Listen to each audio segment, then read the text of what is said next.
Hello dear friends, देखिए बहुत इंतज़ार के बाद कल फाइनली नीट यूजी 2023 की नोटिफिकेशन रिलीज़ हुई है और अब आपको फॉर्म्स भरने हैं इस 1 महीने के अंदर। तो आइए इस वीडियो में अपन बहुत बेसिक सी डिटेल्स अपन यहाँ पे आज जानेंगे, जहाँ बेसिकली मैं ये बात करूँगा कि आपको क्या-क्या डॉक्यूमेंट्स चाहिए या बोले फॉर्म भरने से पहले क्या-क्या तैयारी आपको करनी है जिससे स्मूथली फॉर्म फिलिंग का प्रोसेस आप कंप्लीट कर सकें। देखिए सबसे पहले कल 6 मार्च से शुरू हो गया है फॉर्म, 6 अप्रैल तक आप भर सकेंगे। ठीक है, और जो फ़ी है थोड़ी सी बढ़ी हुई दिख रही है। जनरल कैटेगरी स्टूडेंट्स के लिए 1700 रुपीज़, ईडब्ल्यूएस ओबीसी एनसीएल के लिए 1600, बाकी और कैटेगरीज के लिए 1000 रुपीज़ का फॉर्म फ़ी है। और बाकी डिटेल्स आपको बताइए, 7 मई को आपका एग्ज़ाम है, 200 मिनट का एग्ज़ाम है। जो भी आपको एप्लीकेशन करनी है ऑनलाइन ही करनी है और neet.nta.nic.in से ही करनी है, कोई और एप्लीकेशन फॉर्म का मोड नहीं है, ये चीज़ आप याद रखिएगा। अब जो तैयारी डॉक्यूमेंट्स की या जो भी आपको स्कैन करके रखनी है बातें, उनमें बात रखिए। तो सबसे पहले एक आपकी चाहिए रीसेंट फोटोग्राफ। रीसेंट फोटोग्राफ आपकी चाहिए कलर या ब्लैक एंड वाइट में। 80% फेस बिना मास्क के होना चाहिए, विजिबल, आपके दोनों कान भी दिखने चाहिए, वाइट बैकग्राउंड के अंदर होना चाहिए। और जैसी फ़ोटो आपकी फ़ोटोग्राफ पासपोर्ट साइज़ है, वैसी ही आपकी एक पोस्ट कार्ड साइज़ फ़ोटो भी होनी चाहिए। और इस फ़ोटो का साइज़ होना चाहिए आपका, जो इन्होंने मेंशन किया है, it should be from 10 KB to 200 KB. आइए इस फ़ोटोग्राफ की पूरी डिटेल्स एक बार और बताते हैं आपको। देखिए इन्फॉर्मेशन ब्रोशर को वैसे भी आपको बहुत डिटेल में पढ़ना है, उसके बाद ही फॉर्म भरना है, ऐसा एनटीए कहता है और हम भी यही कहेंगे। फिर भी देखिए फोटोग्राफ से रिलेटेड जो भी और डिटेल्स है, देखिए बहुत अच्छे से देखिए, पासपोर्ट साइज हो या पोस्ट कार्ड साइज हो। पोस्ट कार्ड साइज का मतलब है 4 इंच बाय 6 इंच। दोनों के आपको जो साइज चाहिए that is 10 KB to 200 KB। और प्लस इन्होंने बोला फोटोग्राफ 1 जनवरी 2023 के बाद ही होनी चाहिए, और preferably, not mandatory but preferably, उसके नीचे आपका नाम और किस दिन वो फोटोग्राफ लिया गया था, date of photograph taken, not your date of birth, उस पर मेंशन हो तो ज़्यादा अच्छा है। आपको कोई टोपी लगा के, कोई गॉगल लगा के फ़ोटो नहीं खिंचानी है। फ़ोकस फ़ोटो में केवल आपके चेहरे पे होना चाहिए। जैसे आपको मेरी ये फ़ोटो दिख रही है अभी, इनसेट में आपको केवल छोटा-सा मेरा चेहरा ही नज़र आ रहा है। 80% face coverage, years clearly visible, white background. Spectacles अगर आप रेगुलरली लगाते हैं तो आप लगा सकते हैं, पर पोलेरॉइड या कंप्यूटर जनरेटेड फ़ोटोग्राफ्स बिल्कुल भी एक्सेप्ट नहीं होंगी। अनक्लियर फ़ोटोग्राफ्स को रिजेक्ट कर दिया जाएगा। बिना फ़ोटोग्राफ के एप्लीकेशन वैसे ही रिजेक्ट हो जाएगी। फ़ोटोग्राफ को अटेस्ट नहीं कराना है। और जो फ़ोटो आप लगा रहे हैं, देखिए कई बार क्या होता है, जल्दी-जल्दी में लोग मोबाइल से फ़ोटो खींच के कर लेते हैं और पता चला फ़ोटो मोबाइल से भी डिलीट हो गई। भैया आप पहले ही इसकी कॉपी कराएँ, थोड़ा-सा खर्चा कर लीजिए। 6 से 8 पासपोर्ट साइज़ फ़ोटोग्राफ वैसी और 4 से 6 पोस्टकार्ड साइज़ फ़ोटोग्राफ आप रख लीजिए। Colour photograph with bright background इन्होंने बोला है रखें तो ज़्यादा बेटर है। आप याद रखिएगा, अगर फैब्रिकेटेड, डी शेप्ड या कुछ भी हैंडमेड, कंप्यूटर मेड लगी तो बेटा आपकी एप्लीकेशन अनफेयर मीन्स मानते हुए रिजेक्ट हो सकती है। अपनी ही फोटो लगानी है, किसी और की फोटो नहीं लगानी है, वरना भाई as per law of land भी आप पे कार्रवाई की जा सकेगी। तो ये बेसिक याद रखें। जो फोटो आप लगा रहे हैं, बिल्कुल आप बेटर है किसी स्टूडियो में ही खिंचवाएं, या खुद भी आप कर सकते हैं तो करिए, बट उसके 6 से 8 कॉपीज़ और 4 से 6 पासपोर्ट साइज़ कॉपीज़ अपने पास ज़रूर रखिए। तो फ़ोटो से रिलेटेड पहली जानकारी ये याद रखिए। दूसरी चीज़ जो आपको अपलोड करनी है वो आपका सिग्नेचर।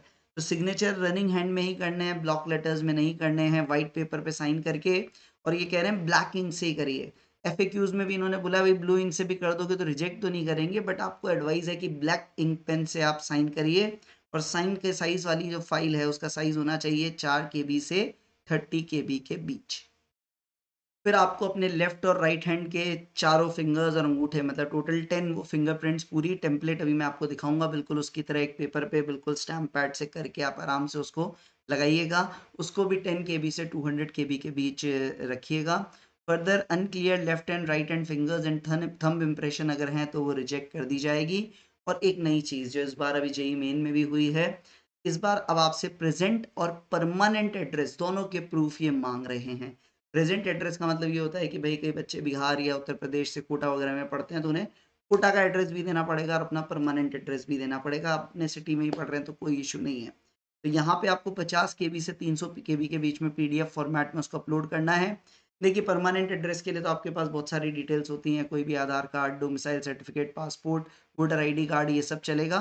और साथ ही साथ आपको प्रेजेंट प्रूफ भी देना है। और प्रेजेंट प्रूफ के लिए लोग कहते हैं कि भाई आप रेंट एग्रीमेंट भी लगा सकते हैं, कोई स्कूल का आईडी कार्ड है जिसमें एड्रेस मेंशन्ड है वो भी लगा सकते हैं, कोई आपने कोटा आए हुए हैं वहाँ पे आपने अगर बैंक अकाउंट खुला रखा है, बैंक अकाउंट में अगर वो एड्रेस है वो भी चलेगा। और ये सब नहीं है तो भी आप एक एफिडेविट किसी भी लॉयर के पास जाके बनवा सकते हैं कि भाई इतने टाइम से मैं यहाँ रह रहा हूँ इस पर्टिकुलर एड्रेस पे, ये एफिडेविट भी आपके लिए काम करेगा। इसकी डिटेल्स एफएक्यू में बिल्कुल अच्छे से मेंशन्ड है, इस पॉइंट को ज़रूर याद रखिएगा। ये जो पहले लास्ट ईयर आपने फॉर्म भरे थे उनसे अलग है। हाँ, अगर आपका प्रेजेंट एड्रेस और परमानेंट एड्रेस सेम है तो एक ही प्रूफ आपको देना है। दोनों अलग अलग है तो दोनों को एक ही फाइल में एक ही पेज पे मर्ज करके अपलोड करना है, दो को अलग अलग मर्ज यहाँ पर नहीं करना है। तो ये एक नई चीज़ है जो इस बार आपको यहाँ करनी है।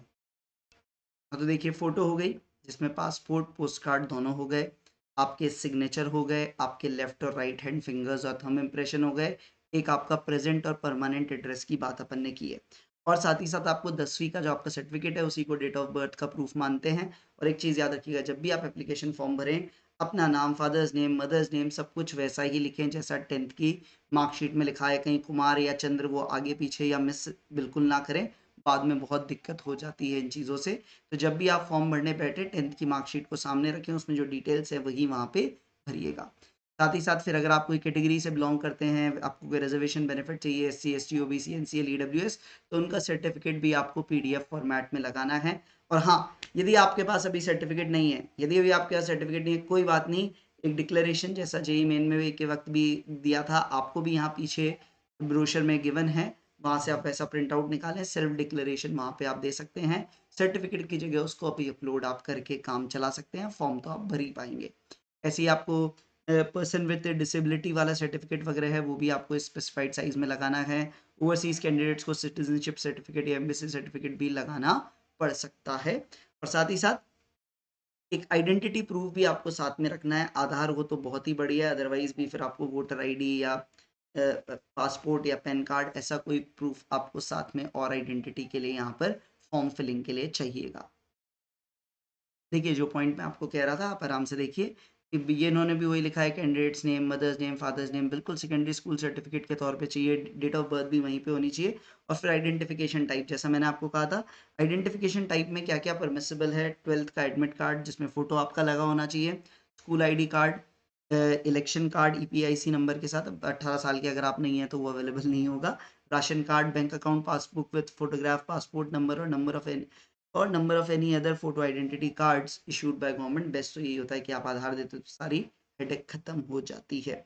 एक चीज़ और, आपको यहाँ मोबाइल नंबर और ईमेल एड्रेस भी देना होगा, जहाँ खुद का या पेरेंट्स का मोबाइल नंबर और ईमेल दीजिए, उस पर ओटीपी भी आएगा, तो रनिंग होना चाहिए, फॉर्म भरते वक्त आपके पास होना चाहिए, वरना फिर आपको घर पे फ़ोन करके, और कई बार क्या पेरेंट्स इतने हैबिचुअल नहीं होते हैं कि वो मोबाइल में देख के फिर देखें, टाइम आपका बहुत लग जाएगा। इसलिए याद रखिएगा, एक मोबाइल नंबर और एक ईमेल आईडी बिल्कुल आप अपने साथ रखिएगा जिस पे सीधे ओटीपी आएगा और आपको ओटीपी डाल के आगे उसे कंटिन्यू करना है। और उसके लिए इन्होंने ये भी कहा है कि कोचिंग वालों का नंबर या ईमेल आईडी को यूज़ ना करें, आप खुद का स्वयं का कोई ईमेल आईडी और मोबाइल नंबर ही इस्तेमाल कीजिए। ये देखिए जैसा मैंने आपको कहा था, अगर आपके पास ईडब्ल्यूएस या ओबीसी एनसीएल सर्टिफिकेट नहीं है या एससी एसटी सर्टिफिकेट भी नहीं है कैटेगरी वाला, तो आप इस तरह का डिक्लेरेशन यहाँ आपको दे रखा है जिसमें आपका एक फोटोग्राफ लगेगा और इसमें लिखा हुआ है कि भाई अभी मेरे पास नहीं है, बट मैं 1 अप्रैल 2022 के बाद वाला मुझे देना था, बट मैं अभी बाद में उसको दे दूंगा, अभी मेरे पास प्रोविजनली नहीं है। ऐसा ही आपको एक ओबीसी एनसीएल और ऐसा ही एससी एसटी का भी अपेंडिक्स में मिल जाएगा।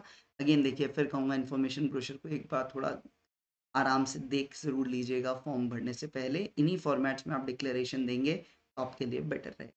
देखिए लास्ट में ये जो अपेंडिक्स में बिल्कुल दिया है कैसा फ़ोटो होना चाहिए, एक सैम्पल गिवन है। यहाँ जो पासपोर्ट साइज़ फ़ोटो है वहाँ आपका चेहरा होना चाहिए, नीचे आपका नाम, date of taking photograph, JPG format, photo signature और थंब इम्प्रेशन जेपीजी में चाहिए, बाकी सारे पीडीएफ में चाहिए, 10 KB से 200 KB। ऐसे ही देखिए पोस्ट कार्ड साइज़ फ़ोटो भी ऐसी ही बिल्कुल दिखेगी और उसमें बस वो साइज़ अलग होगा, बाकी फ़ोटो वैसी की वैसी रहनी है। और फिर देखिए लेफ्ट और राइट हैंड थंब इम्प्रेशन एक वाइट पेपर लीजिएगा और इस तरीके से एक लेफ्ट और एक राइट पूरे आपको छापे लगाने हैं। ये आपको बिल्कुल इसी तरह से अपलोड करना है जेपीजी फॉर्मेट में। ऐसे ही आपको सिग्नेचर करना है 4 KB से 30 KB जेपीजी फॉर्मेट के अंदर। फिर देखिए आपको पूरा फील देने के लिए कैसा होगा एप्लीकेशन फॉर्म प्रोसेस, पूरे रेप्लिका इमेजेस आपको 113 नंबर पेज पे यहाँ पे गिवन है, एक एक करके एक एक स्टेप आराम से आपको बताएगा कहाँ पे कब क्लिक करना है, क्या भरना है। तो ये सब आप देखेंगे तो आपको आइडिया अपने आप लगता जाएगा। मैं कोशिश करूँगा 1-2 दिन के अंदर एक रियल टाइम फॉर्म फिलिंग का भी आपके लिए पूरा प्रोसेस के साथ वीडियो लेके आएँ। But for the time being इतनी चीज़ें काफ़ी है। अभी जो मैंने आपको कहा वो चीज़ें याद रखिएगा, वापस से कह रहा हूँ। ये सब जो आपको बोले ये सब स्कैन कॉपी के साथ-साथ 12th की मार्कशीट भी रखिएगा, उसकी भी वो डिटेल्स पूछते हैं, 11th की भी पूछते हैं, तो सारी मार्कशीट्स 10th, 11th, 12th की अपने साथ रखिएगा। हाँ, जो 12th अभी अपीयर हो रहे हैं उनको देने की ज़रूरत नहीं है, बट फिर भी आप ये डिटेल्स अपने साथ रखिएगा तो फॉर्म फिलिंग थोड़ी-सी स्मूथ रहेगी। देखिए, फॉर्म भरना एक बहुत ही इम्पोर्टेंट प्रोसेस है, कोई छोटी-सी भी गलती ना करें। फॉर्म भरते हुए बहुत शांति से उसे भरें, फ्री माइंड मतलब जब आपका पूरा फ़ोकस हो तभी उसे भरिए। देखिए, बहुत टाइम है अपने पास फॉर्म भरने के लिए अभी, क्योंकि एक भी गलती रह जाती है तो बाद में वो आपके लिए सिरदर्द बन जाती है। हर साल ऐसे बहुत सारे स्टूडेंट्स की फिर रिक्वेस्ट आती है, तो बड़ा झमेला हो जाता है, आपका पीस ऑफ माइंड चले जाता है। देखिए, छोटी-मोटी गलती से कभी रिजेक्ट नहीं होता फॉर्म, बट आपका पीस ऑफ माइंड चला जाता है और मान लीजिए 2 दिन की प्रिपरेशन भी आपकी खराब होती है, अल्टीमेटली वो सेटबैक होगा। तो इसीलिए फॉर्म फिलिंग को बहुत केयरफुली कीजिएगा, एक बार आराम से सारी डिटेल्स भरिएगा। इन्फॉर्मेशन ब्रोशर में बहुत इत्मीनान से एक-एक चीज़ गिवन है, और उसके बाद भी 1-2 दिन वेट कर लीजिए, आपके फ्रेंड्स वगैरह जब भरेंगे या और जब हम भी स्टूडेंट्स का कुछ फिलअप कराएँगे जो डिटेल्स और एग्जैक्ट रियल टाइम उस वक़्त आएँगे, उसके साथ भी आपके साथ बिल्कुल एक प्रोसेस के साथ वीडियो लेके आएँगे। तब तक के लिए अपनी पढ़ाई पे तो फ़ोकस करिए और ये सारी चीज़ें इकट्ठा करिएगा। All the best.